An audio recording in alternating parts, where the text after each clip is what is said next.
There's three parts to our tax policy, and this is really trying to tackle our big systemic issues because we are seeing things like the cost of living and our housing crisis. These are issues that are not going away. They are persisting whether we have a blue or a red government. No one is seeming to be able to tackle these problems. And our tax system was designed in the 1980s, so we think it's about time for us to have a serious conversation about what we need going forward.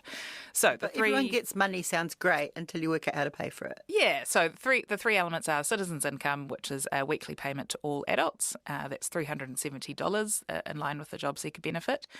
Land value tax is a small percentage paid on the value of land annually, and this is a common practice in many parts of the world. We're one of the few countries in the OECD that doesn't tax property. Well, we do actually, because that's how our rates are worked out. Well, rates are used as a contribution to pay for our local services like rubbish collection. Yeah, but it's still worked out on the land you own. It is, but it doesn't really disincentivise things like land banking because we still make huge capital gains on property. Although, do you think homeowners would be up in arms about the prospect of being taxed twice because they have a house? So for median income earners who own their own property, they'll actually be tax neutral. So what they receive in a citizen's income, they will essentially pay back something similar in a land tax. So under this tax setting, if it was implemented in full, 70% of New Zealanders would get a tax break, and that's lower income New Zealanders. 20% wouldn't see much change at all, and then 10% would see a tax increase. And those are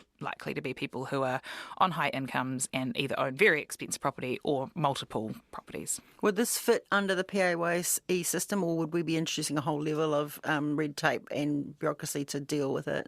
No, I love that you brought that up because part of the reason for this is reducing bureaucracy and red tape. Our current welfare system is extremely complex and it's really hard for a lot of people to navigate that, which can often lead to people either not accessing the help that they need because they don't have a smartphone to download the app, or they can't sit on the phone for 8 hours a day to work an income to provide, the information necessary. So making this universal removes a lot of that red tape, and yes, it can be administered through the IRD and basically our income tax take. So this would change the superannuation scheme as well? If this was implemented tomorrow, nobody would be receiving less than what they currently are on superannuation. So the 370 is less than the current super payment, so those top-ups would be made to ensure that there's no drop there.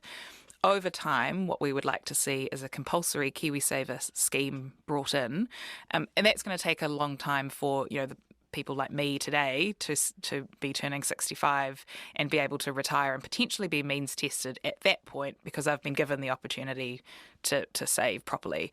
For retirees today, we can't expect that everybody has got themselves into that position because we haven't had a compulsory savings scheme. So we would like to see eventually a means testing so long as there's a compulsory KiwiSaver that's been implemented alongside.